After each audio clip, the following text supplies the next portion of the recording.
we had last week chapter 3, Mishnah 7, so we will try to learn Mishnah 8 and 9 today.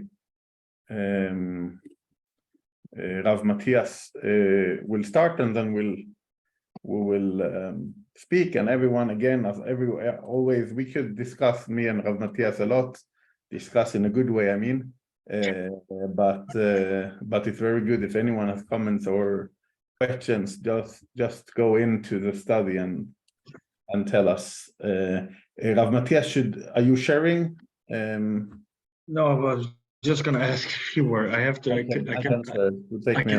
can admit that I have not prepared that. Yeah. No, I will do that. What happened now?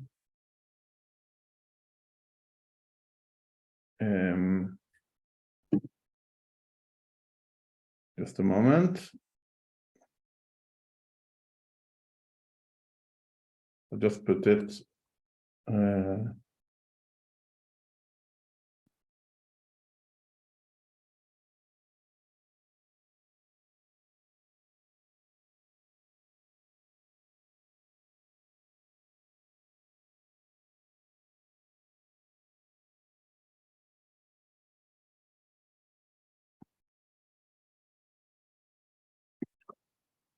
Are you seeing the text now? Yes.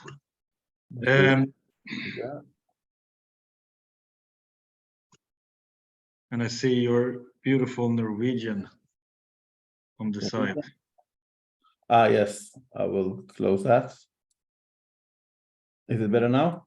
It was great then before. And I've been asking last time I've been doing that. I've been asking if someone who's here listening with us would like to read, and if someone wants to, they could for sure do it. Otherwise, I'll read in English here. But is someone that would like to read? I can't see everyone, but if someone wants, you could say I want to. Otherwise, you'll have to just be okay with hearing me. Yes, okay. Okay, very good, very good. So go for it. Yes. Rabbi Dostai ben Rabbi Yanai said in the name of Rabbi Meir, whoever forgets one word of his study, Scripture accounts it to him as if he were mortally guilty, as it is said, but take out utmost care and watch yourself scrupulously, so that you to do not forget the things that you saw with your own eyes. Okay, so let's pause there for 1 second. In other words, this is talking about from Deuteronomy, right? That we have to be extremely careful. That's the quote that we have here.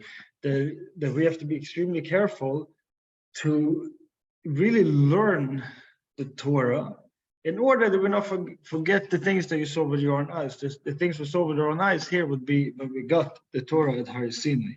But what this is really talking about is that sort of we have been given an achrayut, a responsibility, that we are now sort of the custodians of the Torah, and therefore, by being the custodians, which is the fancy words, we sort of have been mekabel, we have received, we have accept upon us an achrayut, a responsibility.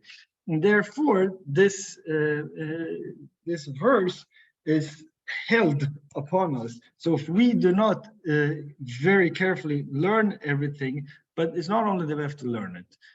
What this seems to be saying is something that's called chazara. You have to return to it.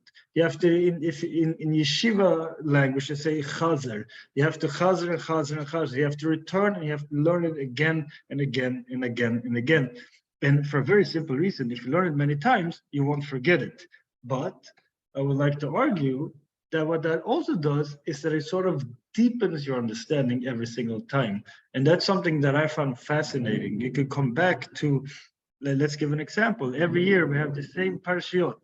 We have the same parts of the Torah that we read. We have the same Torah portion every single year. Yet when we come back to them, you learn something new. You understand something more, and you get a deeper understanding. Please continue. Yeah. Yeah.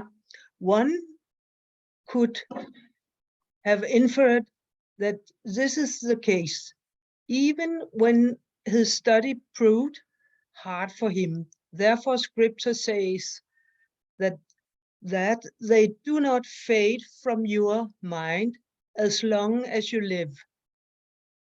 Thus, he is not mortally guilty unless he deliberately removes them from his heart. Yeah. So in other words, if you're a person you find it difficult to learn, like, is that also like is that person also chayav? Is that also the person also responsible for this verse? And it seems to be saying here, just want to read another translation in English to find it a little bit easier. I'm just going to read. Does this apply even if he forgot because his studies were too difficult for him? This is not so, for Scripture says, unless they be removed from your heart all the days of your life. Thus, one does not bear guilt for his soul unless he sits idly and through lack of concentration and review removes it from his consciousness. So in other words, if we do not actively do it, then it seems to be saying that we are guilty, which is sort of a little bit of a stressful thing to hear. But at the end of the day, I think I've been thinking about it now for a couple of hours.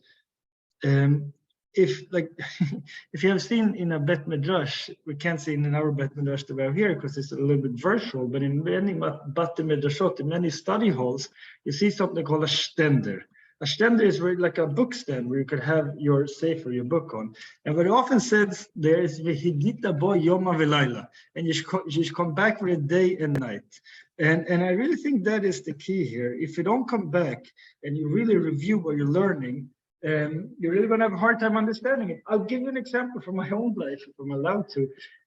Like when you learn, and I would very much, I could imagine that Joav could relate to this. Maybe you have a better memory than me.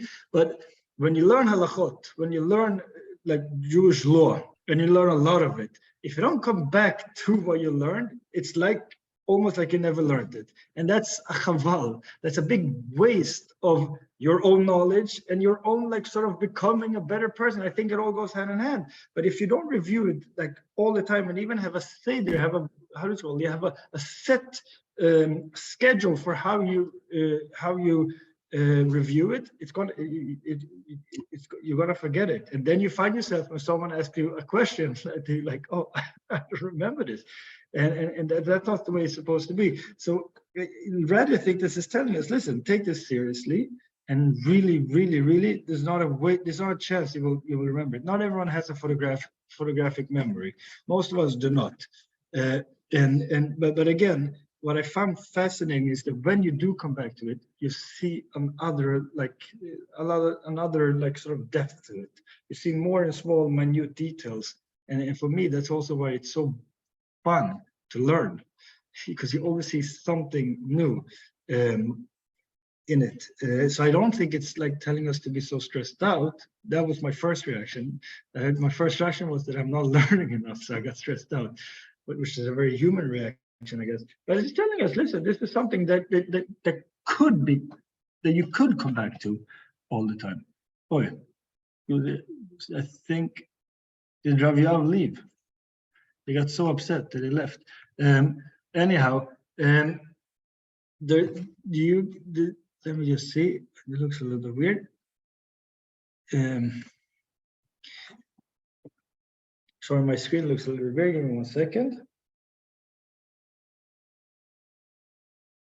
Yeah, so I'll just continue saying that like the human psyche and the human brain works that if we have a tendency to forget things, and this is telling us again, this is the most important thing that you could remember. Therefore, make sure you don't forget it. Does anyone sort of have a question, a thought? What do you think about this? Does that mean that we have to?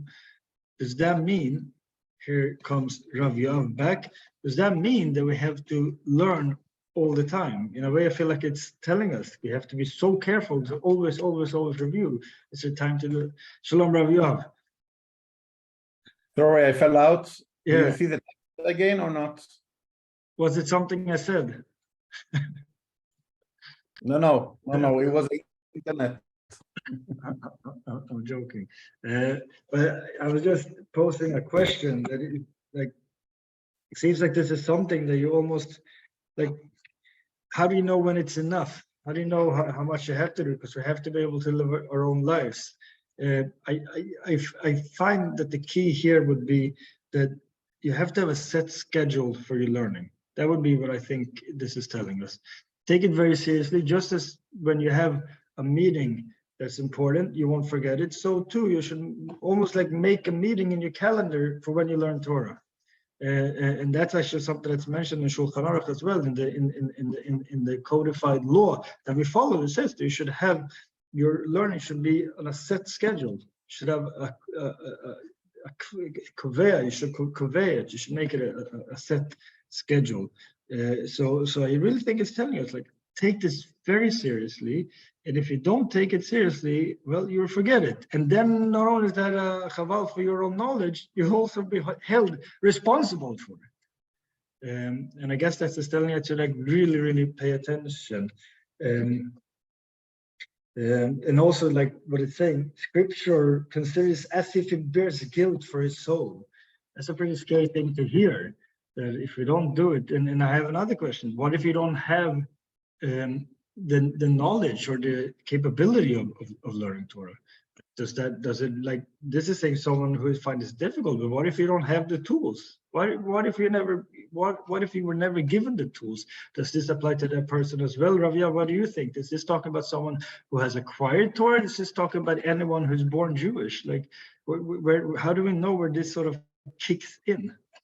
I think it speaks about the way of gaining knowledge here, maybe generally, but the Jewish way of getting knowledge. You speak about the times you need always to have and the repetition. You call it chazara. We even call it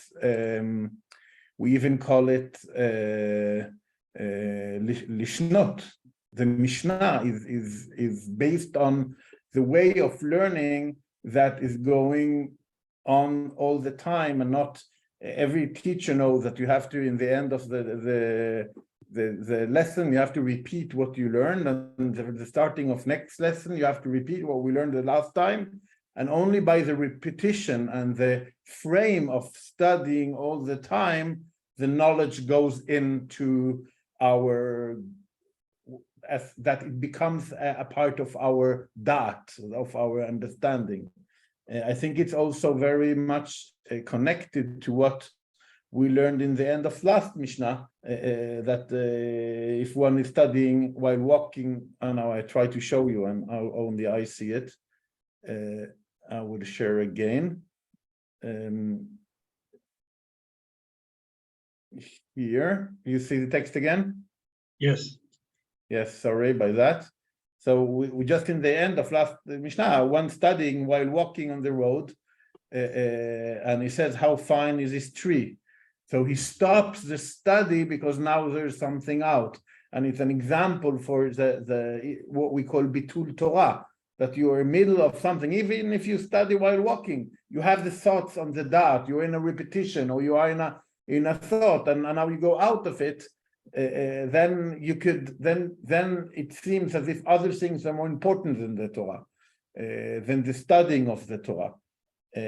But to your question, if it's only for Jews, no, I said someone who actually like sort of have the tools in how to learn. Even if you don't have the tools of learning, or you never like had the experience of learning, how do you relate to this? But take utmost care and wash yourself, however you pronounce that word, scrupulously, so do not forget the things that you saw with your own eyes. Yes, that's talking about all of us, because all of our ancestors were there. But it is also saying that it must have been some sort of a mesorah, some sort of a giving over of this tradition. And if you haven't been given the tradition, how do you relate to this? That was my question a little bit. I met. Yeah, I agree. I think this is speaking about the Torah. we could learn about it a lot for other knowledges. I could come an example. I think I met many Christian priests and so on that have repeatedly times said, oh, I studied Hebrew when I had studies. And I asked them, okay, what do you know? I don't remember anything. So they were forced as a study to be the theological studies to study Hebrew, because it's of course connected, but very, very few of them remember the Hebrew as a tool that they can use later. And we all know from our study time that we sometimes had an exam and we sat 3 days, 4 days before the exam and read. What was the goal? The goal was to answer the right question when we were asked. And then the week after, or 2 weeks after, we didn't remember what we learned. So if you study for an exam, then you will forget. And he said that the idea of forgetting your knowledge is so bad, because then we only learned it for the time of learning and not as a knowledge that should live. I think it's correctly, back to the question, if I understood it correctly, I also fell out a little. So I think it's correct about every knowledge. I think it's important that a doctor will know and remember what he studied, and the repetition and not forgetting is important for a doctor. But especially study of Torah it's not a study only of a knowledge, it's a study that we believe is a mitzvah in itself. And I will maybe say some remarks about it when we come to next Mishnah, about what is the meaning of this knowledge, because the knowledge is not standing for itself as a kind of being very clever. The studying of Torah is not only for those who are the clever, those who are IQ, high IQ.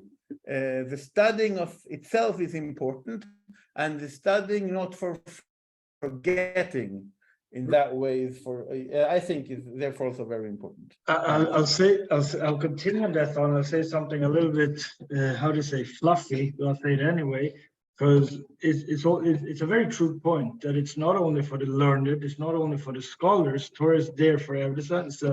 It's like the Maharal says, it's a davar munach. It's something that's in front of us that we have to grab, and not only that, each person who learns Torah that person learns is going to be unique for that person, and that I find fascinating. Everyone, we could of course we can understand things in a similar way, but it's something unique in each and every one of us. I know this is fluffy, but I actually do believe it's true.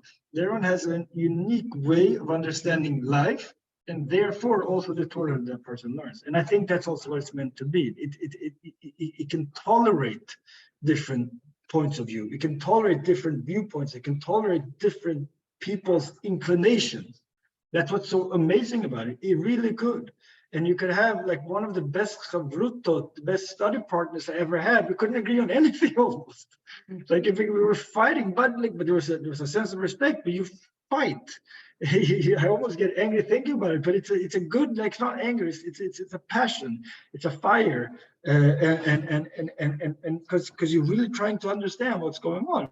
That it's difficult, yeah, it's true, and that makes you feel good about yourself to understand it. But I agree. I just want to say another thing. I'm amazed how good your memory is, Joav, because if I studied for a test like that, I forgot it the second I put the pen down. Not 2 weeks later. I'm just saying. But yeah, no. This is giving us some very good. This is Musser. This is telling us, listen. Like, this is important. This is something they have to take seriously. But if you take it seriously, and yes, I also like, it's very similar to a doctor. Doctors, very often I discuss doctors and learning in yeshiva, they can relate to it, and also lawyers. Those are the two things that I have found to be somewhat similar in the way you have to have a lot of knowledge come in, and then have to find a way to sort of understand it and apply it in day-to-day life. Yeah. A question I could ask about this Mishnah is, it seems very strict words about the one who forgets his knowledge. And it does create, think many here thought that it's not fair that why a person who has a good memory, for him it's easy. Why should we punish people with bad memory?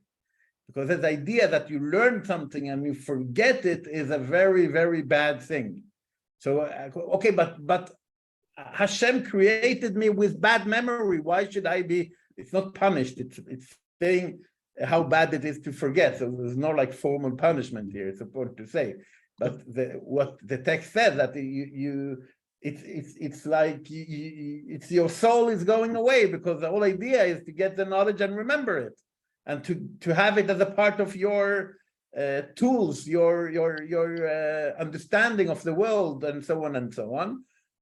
But why should we punish those who don't remember well? It's like a question that comes up. Don't know if you have any answer for that, or anyone else who wants to try to answer.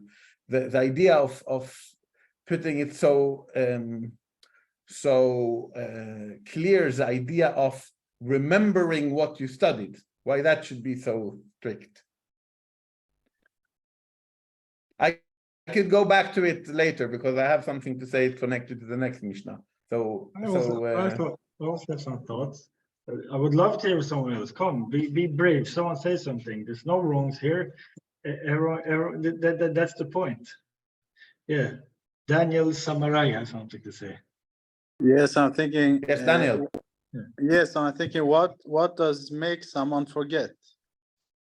And that may be that you don't use what you learned, or that you don't practice it. So that may be an indirect implication that if you study and you don't apply what you study, then that would be that will lead to forgetting. So that could be a thought. Yeah, for sure. But I just wanted to start thinking about, like Rav Joav, you said, I don't think it's only memory. I think it's also sort of telling us that if we don't give it our all, that's in itself is a problem. In other words, we have all been given like different, how do you say, circumstances and certain things. Some people were given the gift of a very good memory.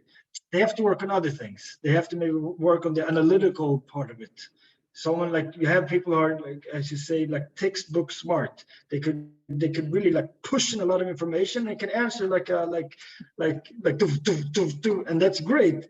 But that knowledge maybe is not like what they have to work on is to make it into something that becomes the philosophy and the more thinking part of it. And I really think that's also what it's saying. It doesn't have to be, you have to remember anything. You have to, and you mentioned, you have to make it like, you have to make it part of you. And when it becomes part of you, that means that you have really like, you have made a cheshbon, you have thought about it, you have like, you have sort of, you have made it part of you. It has become who you are. I really think that's what it's trying to tell us here. Everyone has that responsibility, and that in itself is a fantastic thing. Everyone is supposed to really think about these things. They're important. I'll give an example.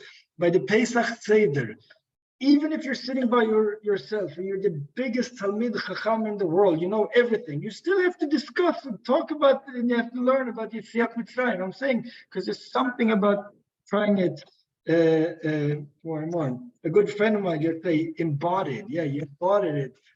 We could come part of it. Can you imagine? I'm learning English as we continue. Thank you to my special friend. Great. The thought comes, I will tell from personal experience. My two oldest sons, they finished high school in the couple of years now, and Baruch Hashem, they got very good degrees from the school. But the one, he studied so little, he almost made it as a mitzvah that you are not allowed to study too much. So in the chas v'chalila, he will learn more than he needs to get the degree. And I thought he will fail, because in my understanding, when you study just the minimum, then you'll never succeed. but he got very good. He succeeded.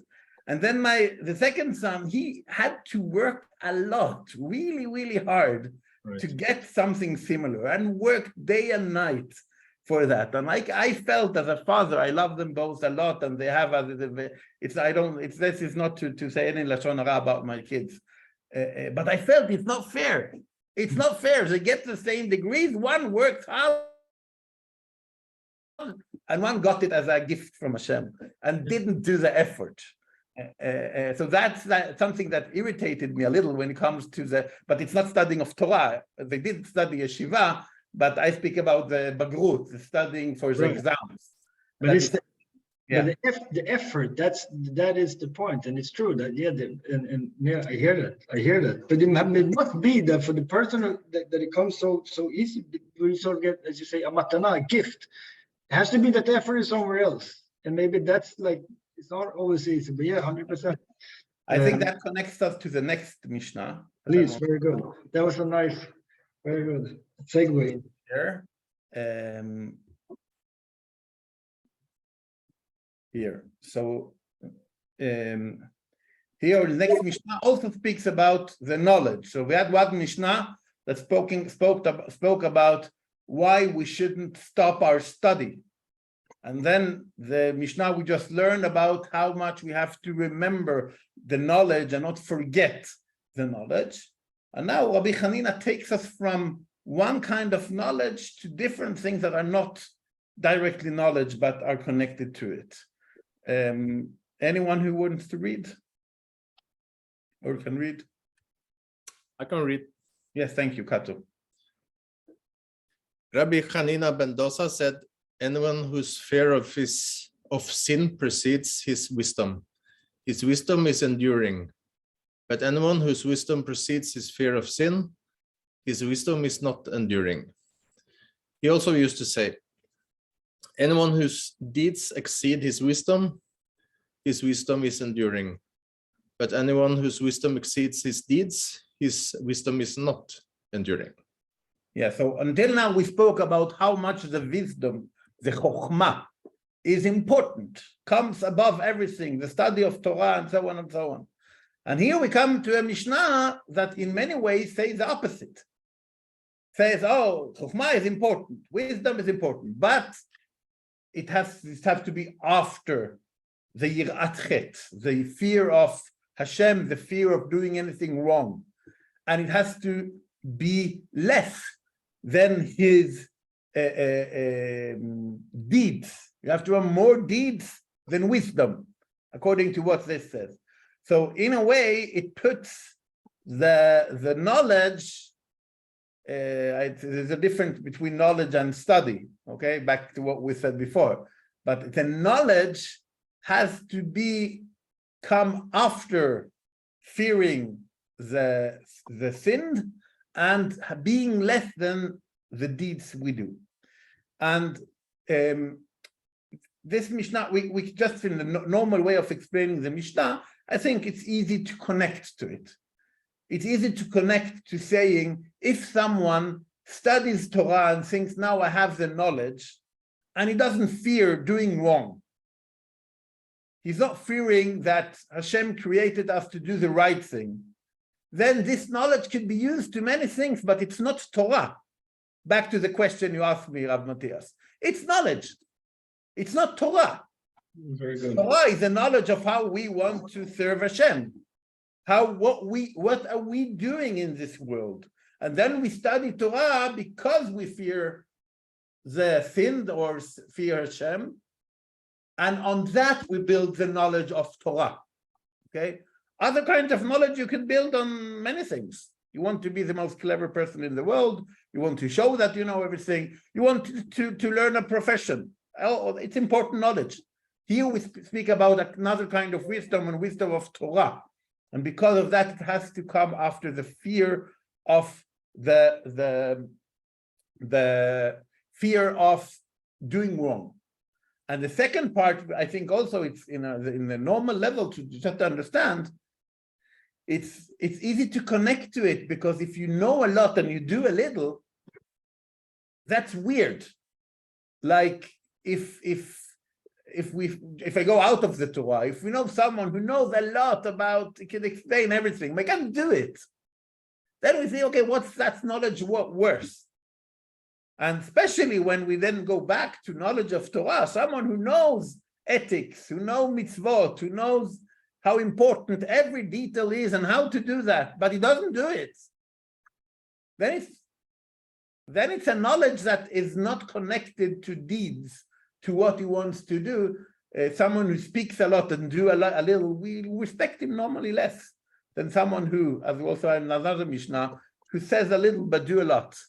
That's much better. So in that way, it's connected to that. It's interesting when we go and see this Mishnah that it connects the Torah, the knowledge of the Torah, to two things that are not knowledge at all. To the feeling, the fear of the sin or doing wrong, and to the deeds. So knowledge doesn't stand as a own thing without the connections to the feeling and to the deeds. And I think this also, not only one, the many Mefarshim build a connection between this Mishnah and the Mishnah we feel, the pasuk, the sentence we find in the Psalms in Tehillim, 111. And the last sentence there, it says, Reshit Chochma Yirat Hashem Sechel Tov Lechol Osehem. So it speaks about the knowledge. And what does it say? The beginning of wisdom is the fear of the Lord. It's exactly the first part of the Mishnah that we saw, that the basic of knowledge. And we can say fear of the Lord is not knowledge. Yes, it is the basic of knowledge of Torah. Okay? It's the base, because knowledge of Torah without the fear of the Lord is, you could learn in university theology, but that doesn't mean anything for you because you just learn it in a theoretical way. No, knowledge of Torah has to start with us wanting to keep the mitzvot. Everyone who is here, this gathering is a very good example for that. You're here to study Torah. You don't get, there's no exam in the end to know exactly if you know the detail here or not. And you don't do it just because you want to be clever. The reason we're here is we want to study Torah. We want to learn how to do things and to fear God in the right way. That is the basic of the gathering of studying of Torah.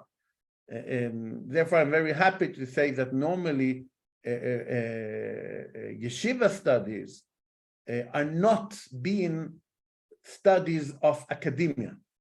Doesn't mean that it's not good to study in academia things, but it can't be, because you study to study. It's something that I see young people from the community when they come to a midrashah or to shvilim that we have, and understanding, they come to a bet midrash, and they see people study at 11 o'clock in the night a book that they have. I study with a chevruta with another person every Monday at 11 o'clock in the evening. Why? Because we want to learn this book.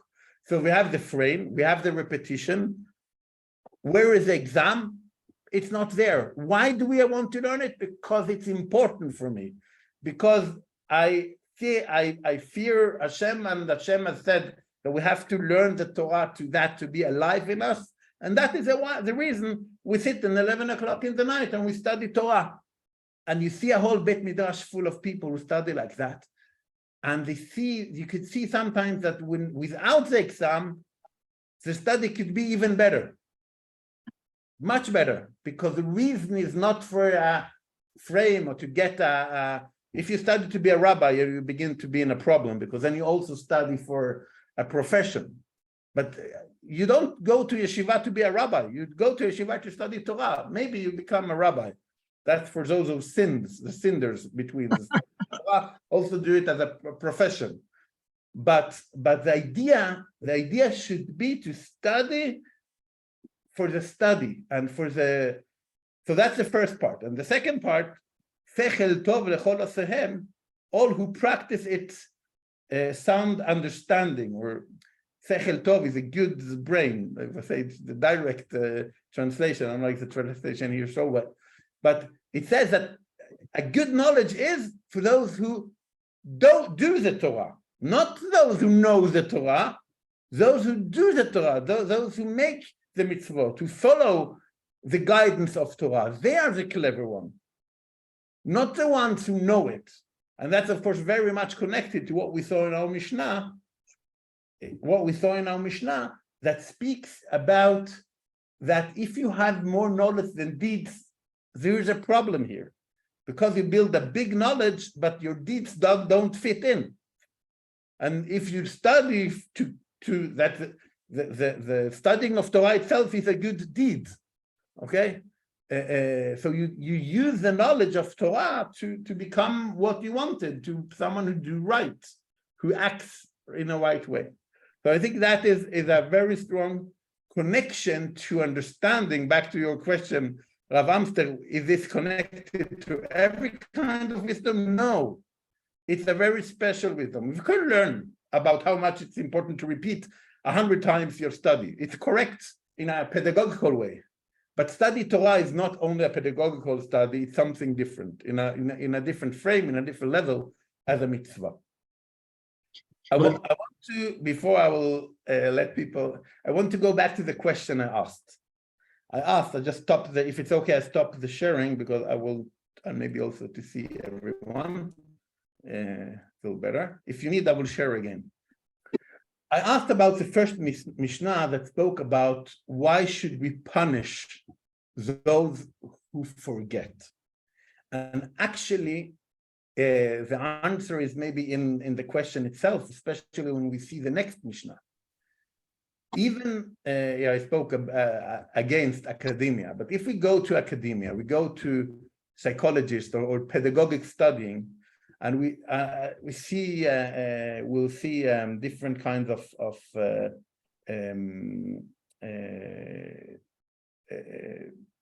sources about how should people remember something. Okay, what is the source for me to remember what I study? Then there are many facts that could lead for me to remember what I study. Very few of them is if I read it correctly or how awakened I was when I read it. It's of course important. The repetition is important, what we spoke, but even more important is the motivation to study and the connection between what I study and my life. Okay, so if I study something to be doctor, and I study it in theory, but I never do anything with it because I will be an expert on something else, this study will go away. If I study Hebrew to become a priest, I'll go back to my example from before, and I never use Hebrew, I'll forget it. But if I study something because it's connected to me, to my ideas, and to my deeds, what I do, then I will remember it. So the basic to remember is to study based on fear of doing wrong, fear of God, and based on I study to make my deeds bigger and better. If that is the basic of my study, then the study will become much more a part of me and I won't forget it.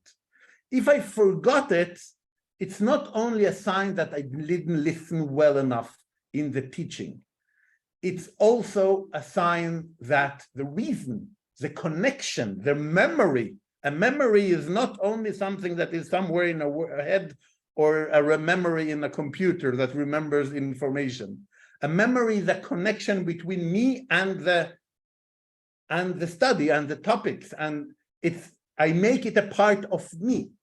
So it's therefore it's not a question of how clever I am, how I don't remember things. But if I study Torah, as you should study Torah, it becomes a part of me and I don't forget it.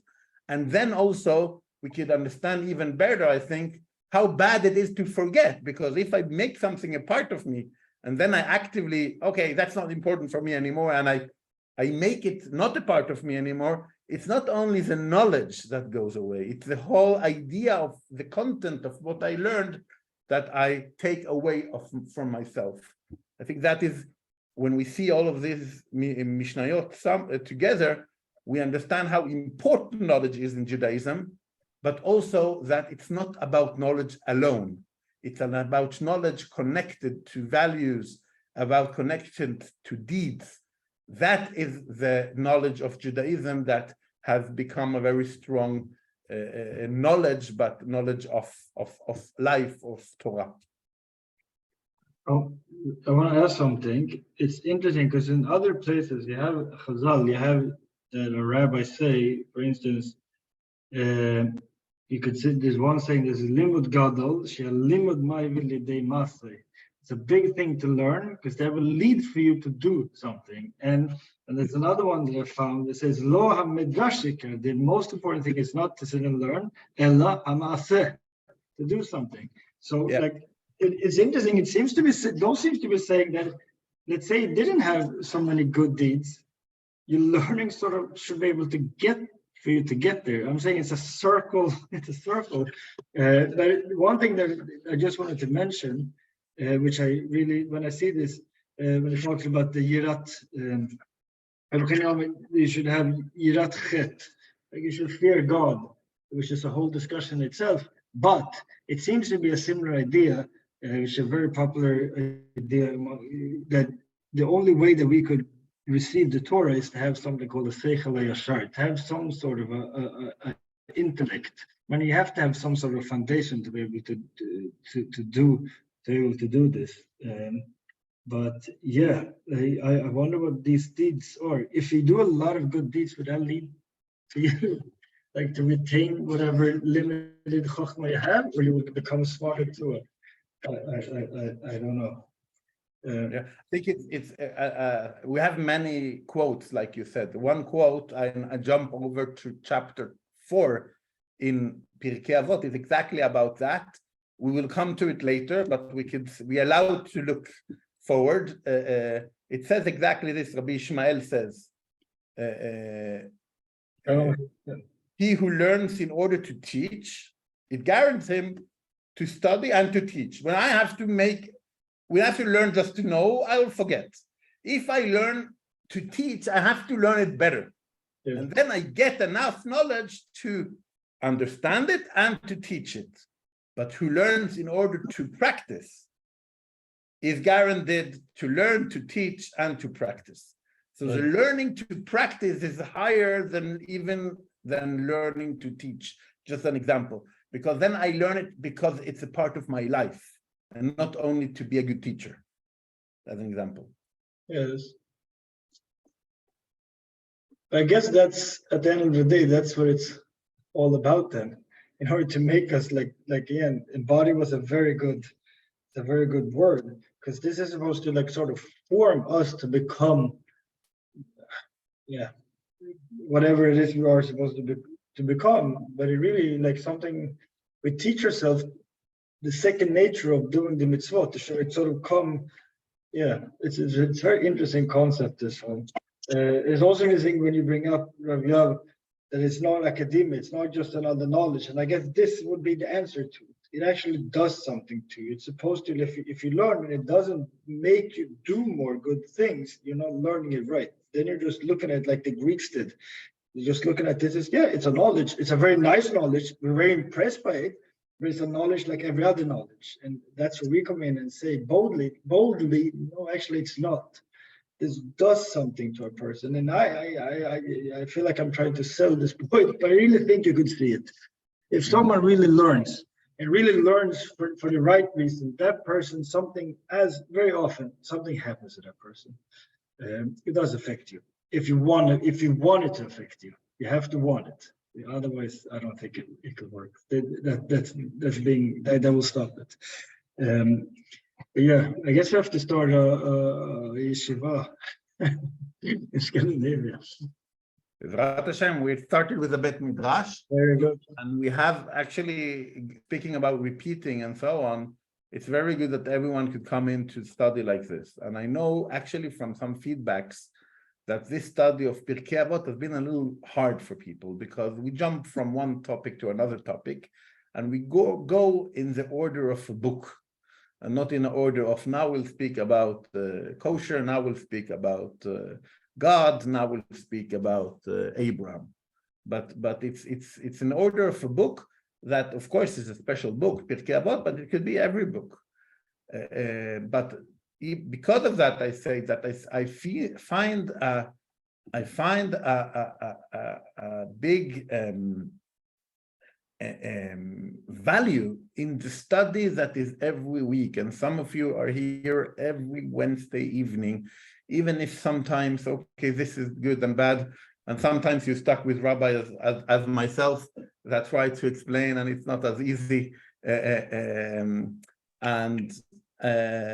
But you come every, and then, yes, of course, it's important to gain the knowledge, but don't be afraid of this Mishnah that we studied, that if you, I don't forget what we learned 2 months ago. I don't understand the Mishnah in that way.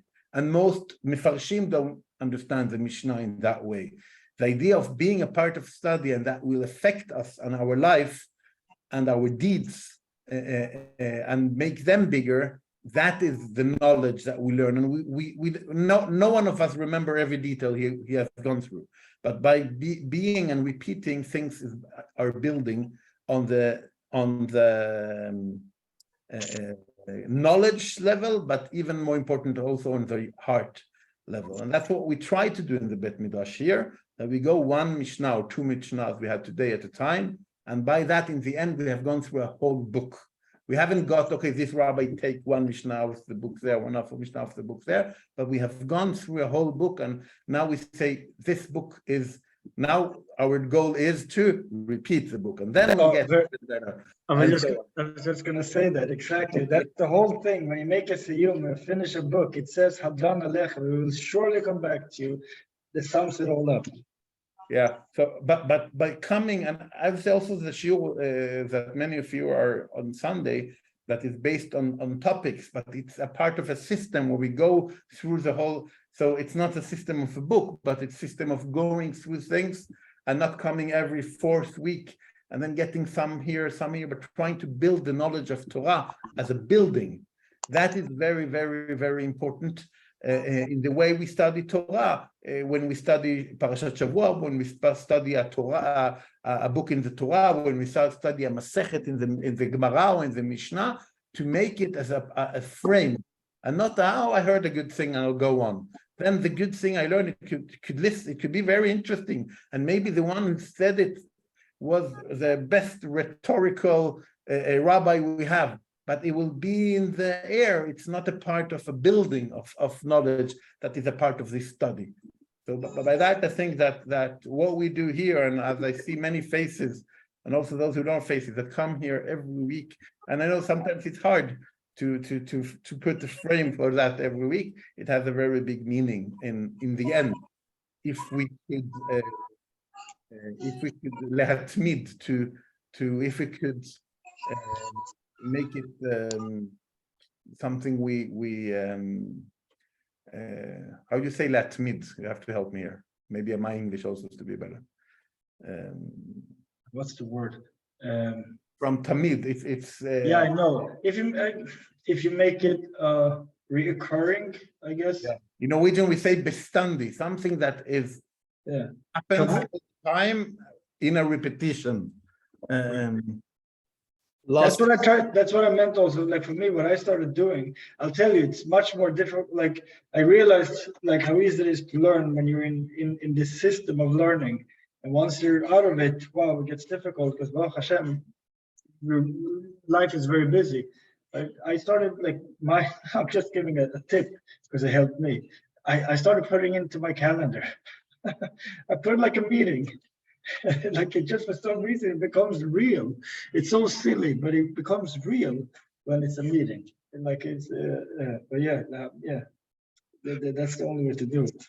And believe, like it's not because I don't like doing it. It's just so easy to. I guess that's also what I'm saying. Sorry, now I just thought of. I guess I'm saying it's an easy thing to say. I'll do it. It's an easy thing to push off because it's abstract. But it's telling us, no, it's not so abstract. It actually leads to Maise, leads to something like real. Yeah. Yes, Cecilia.